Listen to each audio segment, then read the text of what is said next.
Today on Locked On Red Wings, the Red Wings have a 4-game win streak after they beat the Coyotes 4-3 in a shootout, and then also previewing the game against the Toronto Maple Leafs.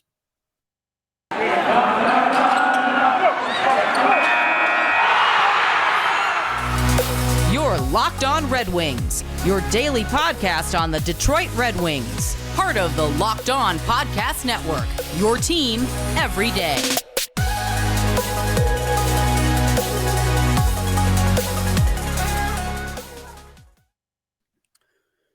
Welcome back to the Locked On Red Wings podcast. We are your hosts, Brian Fisher and Scotty Bentley. I am a podcast producer for the daily JWWJ News Radio podcast, while Scotty is a freelance journalist for the Detroit News, as well as the host of Locked On Tigers. And guys, the Red Wings are riding a 4-game winning streak after beating the Arizona Coyotes 4-3 in a shootout. And I think I want to lead this off with Scotty when talking about this game. I think there's a lot of people who are on one side happy that the Red Wings have a 4-game win streak, but on the other side realize that the teams they played weren't of the highest caliber. And also, you had to beat Coyotes using a shootout kind of dampens it. I just want to say to that crowd that game against the Coyotes was not as close as the scoreboard would relay. The Red Wings in that game heavily dominated 5-on-5 play, which is something that they cannot say pretty much all season. And when you look at the goals the Coyotes scored, they were timely goals, taking advantage of good opportunities. I mean, those 3 goals, but the Coyotes were just perfectly placed, perfectly timed. That one, the first goal they scored, which is a deflection, perfect. Red Wings, honestly, Scotty, dominated that hockey game throughout, but just it took to a shootout sometimes. That's hockey. Yeah, no, I think I don't want to use the "it's hockey" line to every game or anything like that, but I think I don't think we've used it yet this season. I think we could chalk at least one game a year up to it, and yeah, I agree with you. I mean, we've been on the other side this season, or we've been dominated in games that we've sent to overtime or gotten a point out of, or even won, and it happens to everybody sometimes. That's why they play the games. That's why that's why hockey is so amazing. So I'm just gladly gonna take the fact that they're on a W4, and I do agree with the sentiment of not a very tough part of the schedule, a pretty bad teams, but that's not a negative either. They did what they were supposed to do. They took care of business. They played teams that were considerably worse than them and beat all of them. And Nashville isn't even really considerably worse than you.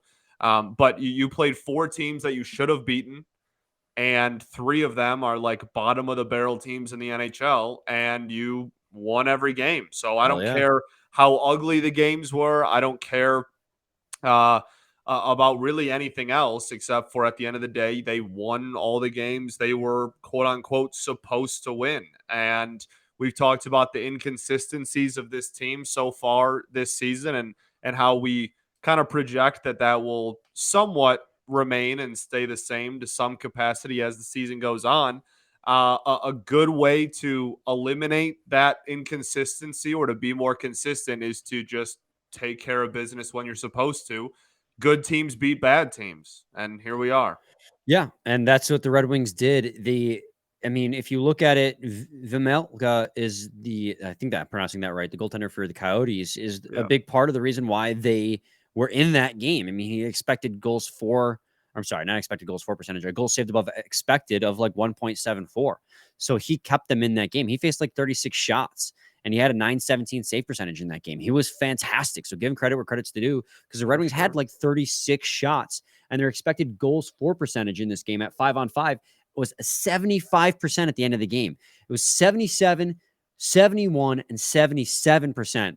And so they dominated the 5-on-5 play, which we can't say much of throughout the. And if you want to talk about the face-off circle too, which we also don't usually get to say, they really beat them in every facet of the game outside of like you said, maybe goaltending. But at the end of the day, they considerably outplayed them, and I like the word considerably today. Apparently, they We all outplayed choose them. words.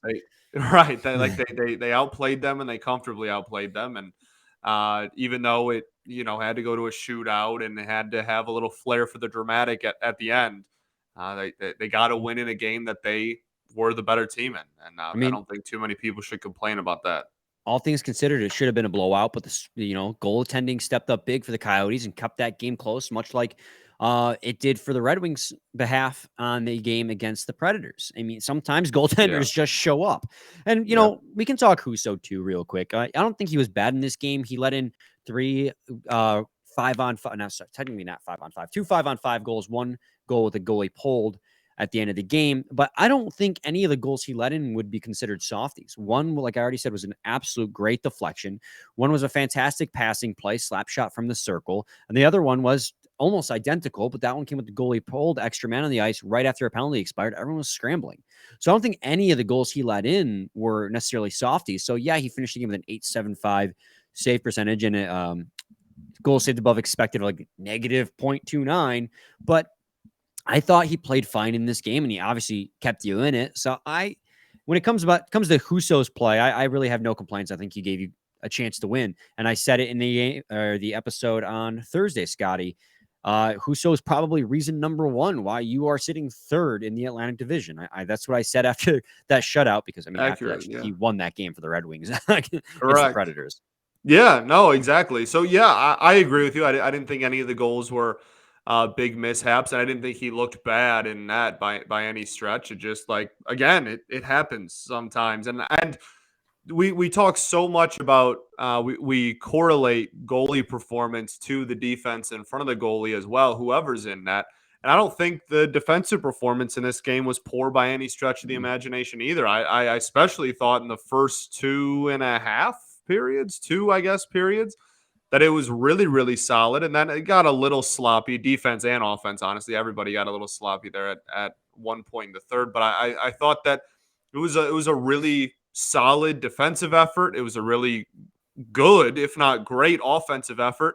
And I thought that Husso was good. I mean, again, like it's weird to talk about a game in which you played a really bad team and barely scraped by in a shootout win, but like they really did outplay Arizona across the board and in literally every category. It just games are weird sometimes. Like hockey's weird sometimes, and like Yeah. that just was one of those games where it just happened. And the fact that you could take that kind of bad luck, if you want to call it, or hockey will be what hockey is, like whatever you want to call it. The fact that you're able to walk out of there with a win still is all that really matters to me. Yeah, absolutely. I mean, let's take a minute to talk about the goal scorers in this one too. I guess maybe lead off with the fact that the defense as a whole, but mostly Filip Hronek, remain just incredibly hot Yeah. in this stretch. Obviously, this dates back to the game against the Sharks, where defense really came alive. Hronek had a goal in that one. I believe Wallman had a goal, and then we've seen Hronek continue to be hot, but you've gotten goals from Sherrod along the way, Moritz Seider, and in this game, you got a goal from Jordan Osterley with an absolute, I mean, a shot that we haven't seen ever from Jordan Osterley, except for maybe his, because he had that overtime winner last year at home as well, which was his first goal as a Red Wing. And he had every so often, he just unleashes a shot from the top of the circle that just beats a goaltender clean. And it's not something I ever expect to come from, presumed seventh D-man Jordan Osterley, but the defense has continued to get involved in the play at 5-on-5 and on the power play. And I'm wondering, Scotty, if that is, I'm about to say it, and as I'm thinking, it's a no doubt statement, but it's got to be part of the philosophy and the design of this offense to get the defense involved more on the offensive side of the puck. And we've seen it a ton with Filip Hronek, who's been way more comfortable jumping up in the play. And actually, you know what? I know for a fact that is the strategy because they interviewed, was it Bugner or, I'm sorry, Bugner, yeah. Bugner or Tanguay during the period when they asked him, and they said that, yeah, we try to make it so Filip Hronek shoots more now. Right. Because before he was passed first, and it's like, dude, you have a great shot. Shoot the dang puck. So I wonder if just in general, they're trying to get the defense to just shoot the puck more, because that was a big issue last year. Is the team was always pass first, never shoot first. Everyone on the team wanted to pass the puck. Nobody wanted to shoot it. And now it feels like the opposite is true. Everyone is shooting the puck, and we're seeing the results of that with this huge influx of defensive scoring. And it's great to see, because now it makes everyone a danger on the ice, and it makes it so the other team has to look out for everyone as soon as they get the puck as a threat to score. Yeah, the more threat, the better. That's just how like good offenses work, right? I mean, that's just like you said, like kind of oversimplified, but like very accurate and very real, and something that this team hasn't been able to utilize in a very, very long time. And I want to talk about Hronek. I want to Oh, give we will. Hronek his his flowers, because the dude has been something else. We'll do it on the other side of the break just so that we have time for everything. But like Yeah. he's been something else lately, man. Yeah, so when we come back, we'll talk about that. But first, got to talk to you guys today about SimpliSafe. If you thought about securing your home with home security, but have been putting it off, you'll want to listen up. Right now, Locked On Red Wings listeners can order the #1 rated SimpliSafe home security system for 50% off. This is their biggest offer of the year, and you won't want to miss it. Here's why Locked On loves it. In an emergency, 24/7 professional monitoring agents use Fast Protect technology exclusively from SimpliSafe to capture critical evidence and verify the threat is real, so you can get priority police response. SimpliSafe was named the best home security system of 2022 by U.S. News and World Report, a third year in a row. SimpliSafe is whole home security with advanced sensors for every room, window, and door, HD security cameras for inside and out, smarter ways to detect motion that alert you only when a threat is real, and even hazard sensors that detect fires, floods, and other threats to your home. Don't miss your chance to save big on the only security system that Locked On recommends. Get 50% off any new SimpliSafe system at simplisafe.com/LockedOnNHL. This is their biggest discount of the year, so don't wait. That's simplisafe.com/LockedOnNHL. There's no safe like SimpliSafe. Segment 2, Locked On Red Wings podcast. Yeah, Scotty, let's talk about Filip Hronek. Filip Hronek scored another goal, another power play goal at that, in the game against the Coyotes. And he now has 10 points in the last 6 games, and all of his goals on the season have come in those last 6 games. He is the man. The handlebar mustache Hronek The is dog. it might be the greatest defenseman to ever live.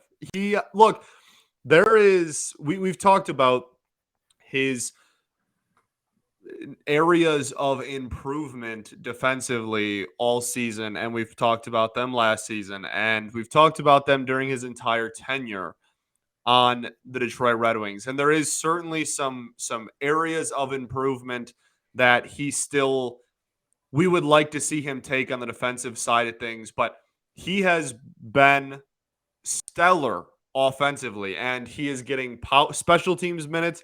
He is quarterbacking the offense, like on special teams and even like on certain sets on 5-on-5. He has been really, really good at the blue line. And I mean, even in transition, like he looks so good offensively, and really has the last few weeks, obviously. But I think it's just wild to me, because he's always been that, right? Like he's always been the offensive defenseman. And when the team was really bad, he would go out there and he was the dude that was getting, 22 to 25 minutes, because he was the best defenseman on the team, which like he should never be the best defenseman on your team. Right.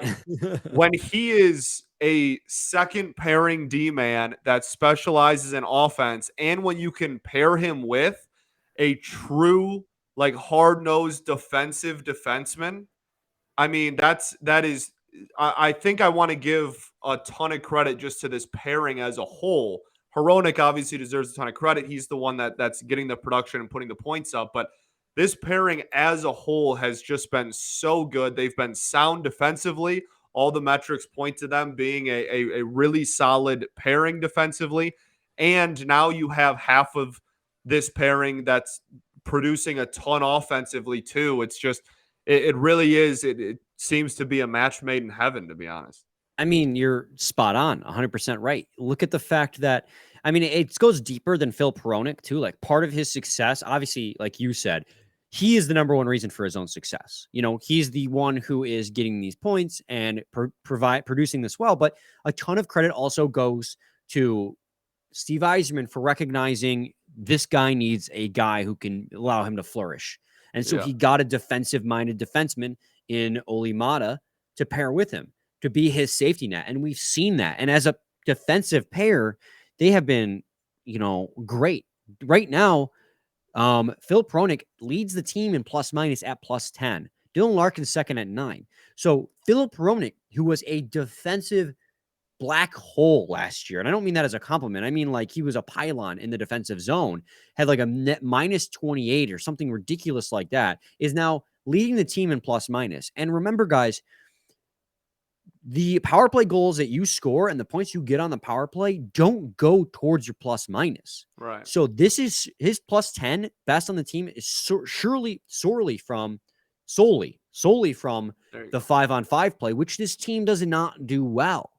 So for him to be a plus 10 on a team that does not do well at 5-on-5 play means that pair of him and Olli Maatta have been effective, which is really something special. And then on top of that, this is a huge credit to Derek Lalonde and the coaching staff to, one, tell him, hey, shoot the puck more instead of pass it. Take your opportunities to skate the puck up or jump up in the offensive zone because you have Maatta who's going to watch your back. And then also, just don't be afraid to be, and go on the power play, man. Like put him on the power play 1 and have him be the quarterback and not be afraid to have him take those risks because of Olli Maatta. Like that's all in the coaching staff. So you got Steve Yzerman gets credit. Derek Lalonde's staff gets credit, but also, Filip Hronek, he changed the curve on a stick. He changed from the square toe to the round toe, and now he's hitting on that a lot more. So I'm not saying that that's completely all there is to it. It could be, sure. I mean, he probably worked on his shot all summer, but he's taking steps to improve on himself, as well as also taking the advice to shoot more that his coaching staff gave him the green light to unleash the bomb more often. So there's so many facets to why Filip Hronek has been doing so much better. And right now, Scotty, he sits third on the team in points with 18 points in 20 games played as a defenseman, and best on the team in plus minus at plus 10. Like that's nothing short of, it feels like a miracle from what we dealt with a few years ago. I mean, he's not being burdened with too much. He's being deployed perfectly, right, and he's living into that niche, just kind of like Dominik Kubalik was on the forwards. Yeah, I really do think that a lot of it has to do with how he's used situationally. And I think that when he was on those, like he was on some really bad Red Wings teams, right, a couple of years ago, and he was the only, we talked about it last week, he was the only defenseman on those teams that you looked at and went like, this guy might be here when we're good again. Like this might be the only non-Band-Aid, like kind of 1 year or like wait till the contract runs out type of defenseman. I think that's right too. I'm trying to remember who was in the defensive core back then and who's still here now. And I think he might be the only holdover. And so I think that giving him the responsibility of being the best defenseman on an NHL team was just far too much. And not only that, just those teams were, again, so bad that the Moritz Seider would have had a significant negative plus minus on those teams. Like those were some really brutal teams. So I think now that he's on a so far this year competitive team and is part of I want to give so much credit to him and Olli Maatta, like so much, just because I feel like that has a lot to do with it. This pairing is just they peanut butter and jelly, baby. They work great together. And how about the power play in general? I mean, getting 2 more goals in this one. At one point, I know their power play was like in the 20s, but we saw it, man. We were watching a game in and game out. We knew that their percentage may have been like 17 at the time, but we knew it was dangerous and coming close. And now they're finally figuring it out and converting a lot more. Andrew Kopp also got a power play goal in this game. Lucas Raymond took the shot, who hit 2 crossbars in this game, and Andrew Kopp buried the rebound for his first legitimate goal as a Red Wing, because his first one was a freebie by the goalie. But this power play has been lethal, and I think right now they sit like 12th in the league at power play percentage, which is just absolutely fantastic. They're 11th in the league with a 23.3 percentage. They're creeping up their way. So the power play and the penalty kill continues to just be dynamite. Their penalty kill, I think, sits at 7th or 8th with an 80% completion percentage. So just the schemes are working. Things are like we're seeing that visible step forward. Obviously, we still see the flaws, and we've talked about the flaws on end, but it's really nice that the power play and the penalty kill have become such a consistent part of the team's success. Absolutely. So when we come back, we'll wrap up any conversation we still have left to say. I think we do want to give a shout out to Andrew Kopp, obviously. And then the shootout winner was Captain Dylan Larkin. Couldn't have asked for a better way to cap off this 4-game win streak. And then we'll move on to the preview of the Toronto Maple Leafs game tonight. So we'll do that when we come back. But first, I got to talk to you guys today about BetOnline. BetOnline.net is your number one source for sports betting info, stats, news, and analysis. Get the latest odds and trends for every professional and amateur out there, from football to basketball to soccer and esports. They've got it all at betonline.net. And if you love sports podcasts, you can find those at BetOnline as well. They are the fastest and easiest way to get your betting fix. Head to the website today or use your mobile device to learn more. BetOnline, where the game starts. Segment 3, Locked On Red Wings podcast. Scotty and I are going to just let's touch on Andrew Kopp. I want to talk. The Red Wings blocked a lot of shots down the stretch. But Andrew Kopp is starting to come alive a little bit. He's starting to get his confidence, starting to get his strength back. He's got 4 points in the last 5 games, which includes the goal in the game against the Coyotes. And if Andrew Kopp can turn it on, and when I say turn it on offensively, I don't mean like Dylan Larkin has turned it on. I mean just become like that 40 to 50 point player and start winning faceoffs again. He's going to go a huge way to improving the 5-on-5 play in this game. And I mentioned in the game against the Predators, his line of Bertuzzi, Raymond, and himself was bad at 5-on-5. But in this game, they were one of the best lines out there at producing chances. Dylan Larkin had 9 shots in this game. But Tyler Bertuzzi on that line with Andrew Kopp had second on the team for 5. So they're producing offense now, which is nice to see. Yeah, well, we talked about that, right? We had that discussion with the practice lines and everything last week, and how they're getting shaken up, and who was going to be with who, and everything, and yeah, there are certain players on this team that if you put them on any line, that line is instantly going to raise their ceiling offensively, and I think that's somewhat what we're seeing. But whatever works, and spreading the offense around, like you said earlier in the show. I mean, the more weapons you have, that's like better for the offense. So when it comes to this game specifically, I agree with you. I'm fine with the same top 6, to be honest with you. And I think the biggest thing I kind of want to have this conversation too, if we want to fit this in now. Just like Husso's probably going to be in net for this game, I would Against imagine. The Maple Leafs, yeah. He also is like very much due for a day off. So I think like goalie conversation going forward. I mean, like I think Husso kind of has to get Toronto, but then after that, I think Ned probably gets Buffalo, and then we don't on Wednesday, and then we don't play a game till Saturday.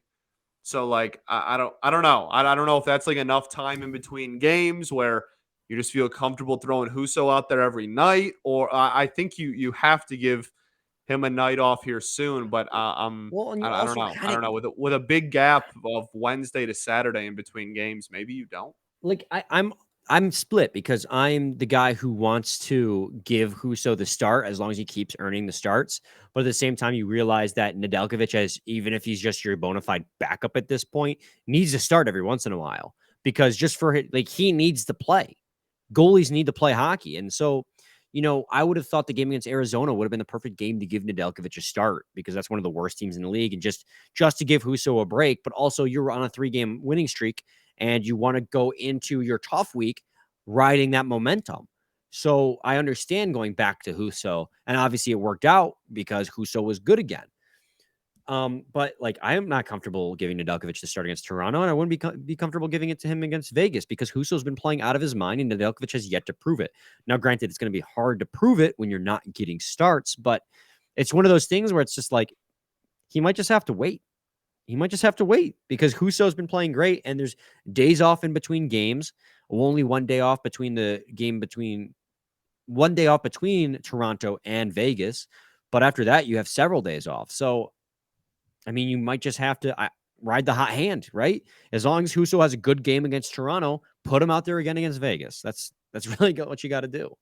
Yeah, I think I subscribe to the same philosophy. And back on just focusing on the Toronto game, I would be surprised at this point if Husso didn't get Toronto. So I guess that's all that matters. But yeah, I mean this is obviously one of the best regular season teams in the NHL year in and year out. I know everybody likes to clown on them for what happens after the regular season, and I partake in that as well because it's always really funny. But this is still the regular season, and they are still really good. And the offense hasn't really been as explosive as it Still really was good though. last year. Yeah, no, yeah, absolutely. I'm not, I'm not trying to say it's not a prolific offense because it certainly is, but it hasn't. I think they're averaging like 3 goals a game as a team, so like that's pretty middle of the pack so far. But and they have the personnel and the talent to hang 7 on you if you aren't careful. Like I'm not trying to dog the offense, but they've really made their mark defensively. This is a team that has done really well and is one of the best teams in the NHL in goals against. They've had a good goalie situation. They've had a really good. They have a really good defensive unit, and again, this was a goalie situation that was also clowned on going into the season. So there's some. It's I don't know. Toronto's just so funny. Like everything they do is just funny to me. Anyway, so I don't know, man. Like we try to do like the over under thing. I don't know if that means that like, oh, this might be like an under game just because of the fact that Toronto's offense hasn't been as like top of the league, best in the NHL like it has been in the last couple of years, and the defense has been really good, or if this is going to get punched in the mouth because we've been playing really bad teams lately and now we're playing a good one. I don't know, but just some things to look out for sure. I mean, the offense maybe not have as much punch as it did last year, but they still have quite the big punch. You have 4 players on that team that are over a point per game right now, and Mitch Marner, who has 27 and 23, John Tavares, who has 25 and 23, William Nylander, and Austin Matthews, who both have 24 and 23. So the offensive punch is still there. There's still a very good hockey It's just team. top heavy. And I mean, this might just be like, you have all your games against Toronto and all your games against Tampa. You still got to play in this season. And those are the 2 teams that are going to test you the most, test the Red Wings the most, because the Red Wings, as we've all know and love, have pretty bad, inconsistent 5-on-5 play. And the Maple Leafs and the Tampa Bay Lightning, that's where they thrive. And they have incredible goal scoring up front, and your defense isn't that great. So you're going to have to play the best defensive game you've ever played, and also hope that Husso, and no reason why you shouldn't, but hope that Husso is absolutely on top of his game again, and pray that your offense at 5-on-5 can compete and not just try and score off the rush. I mean, it'll still take goals off the rush, but these 2 teams, Toronto obviously being the team that you're playing tonight, is like the litmus test to how far along your rebuild you are. And we know that Toronto's defense isn't the best ever. It's not that great. They got Morgan Riley. Outside of that, they really don't have a lot in the defensive zone. They got the corpse of Mark Giordano out there. I mean, like, they don't have a lot defensively, and their goaltending situation is very suspect as well. Matt Murray just came back from injury, and he's playing pretty well. He's got a .921 save percentage this season, which is very good. And Matt Murray could very well have a rebound season that everyone keeps expecting him to do. But Matt Murray is, at least coming into the season, a very visible downgrade over what they had last season in Jack Campbell, who wasn't that great to begin with. But if you can exploit what was a weak goalie and defensive situation, who knows what you're going to get? You might get a shootout like you did last year. I mean, that's really what these games as a huge rivalry game come down to, is 2 good offenses going against 2 bad defenses. And I mean, if you're going to win this game, it's going to be because of Husso, because I think you have the better goaltending situation. If you lose this game, it's because they outscore you, because I think their offensive situation is better. But I don't think either team's defense is all that great outside of Moritz Seider and, the hot streak that is that second pairing. So this is a really tough game. And I think this is a huge litmus test for the Detroit Red Wings as far as how far along your rebuild you are. If you can sneak a win and you looked competitive, then I say, holy crap, they may for legitimately be a threat for a wild card spot. But if you get blown out, then you're thinking, okay, well, clearly there's still a long way to go before this team's legitimate. Not that this loss will completely change my narrative as how the season is going to go. Regardless of how this season goes, I expect them to go somewhere between 80 and 90 points this season. As I bet 85 is where I put it. The over was 84.5. I bet the over.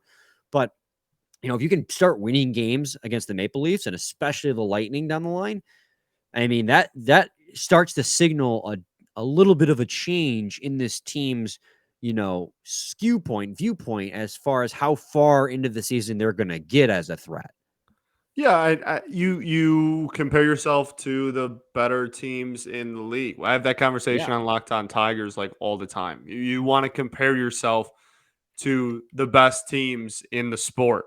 Mm-hmm. You don't want to compare yourself to the Coyotes and the Blue Jackets, etc. You want to compare yourself to the best teams in the NHL. And whether you like it or not, in the regular season, this is one of those. So time to see what's up. Time to see what's up. Time to see how competitive of a game you're gonna put up. And again, especially like I know we have a W4 going and whatnot, but coming off of 4 teams that are nowhere even in the same stratosphere as the Toronto Maple Leafs as far as like roster construction and talent level goes. So like this is like, yeah, you're riding a hot streak, but like this is a significantly better team than you have even remotely played in the last like week and a half, 2 weeks. The Red Wings, I mean, listen, guys, I don't want to sound this is the Maple Leafs. We know what they are. They're a tough team. They're a very good team. As much as we don't like them, we can recognize real. They are a good freaking hockey team.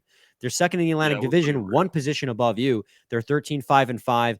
You're 10-5-4.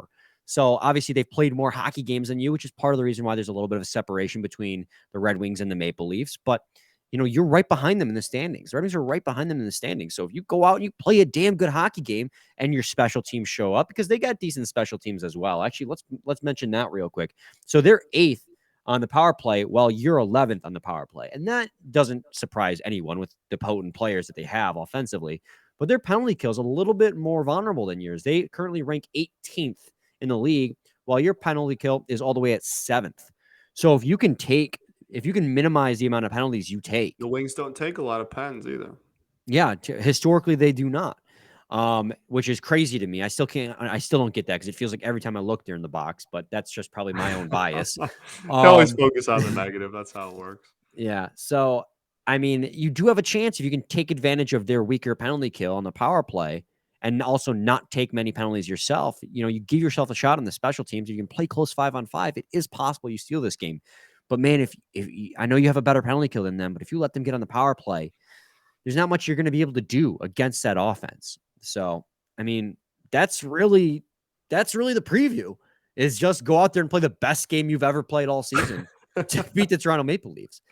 I'm not trying to build them up too much, but look good, play well, that hockey well, right? Do what the Red Wings pay you to do, right? The over-under in this game, Scotty, is set at 6.5. 6.5. Take the over. I think I'm going to take the over as well because I expect any game with the Toronto Maple Leafs to be a high-scoring affair. So, I mean, if you would have taken the over in the Coyotes game, it would have hit. 4-3 was the final after the shootout. So, hey, Dylan Larkin, by the way, got the shootout goal. Go him. That was sick. 9 shots on net in that game. 9 shots on net. That was crazy. That dude wanted to score. He's pretty good. I pay that man. He's not bad at hockey, yeah. So, we're already over time. I got to mention Mark Pysyk re-aggravated his injury, so it's going to be even longer before he returns. We don't know yet, but he re-aggravated that Achilles, so it's going to be even longer before he returns. But right now, with the defensive players that they have, especially with how well Jake Wallman is playing, who we haven't had the opportunity to talk about, but I've been really liking what I've seen out of Wallman. We got some off days this week. We're good. So we will be back tomorrow with a post-game recap. Same time, same place. It's your team BetOnline every day. I missed every that. day.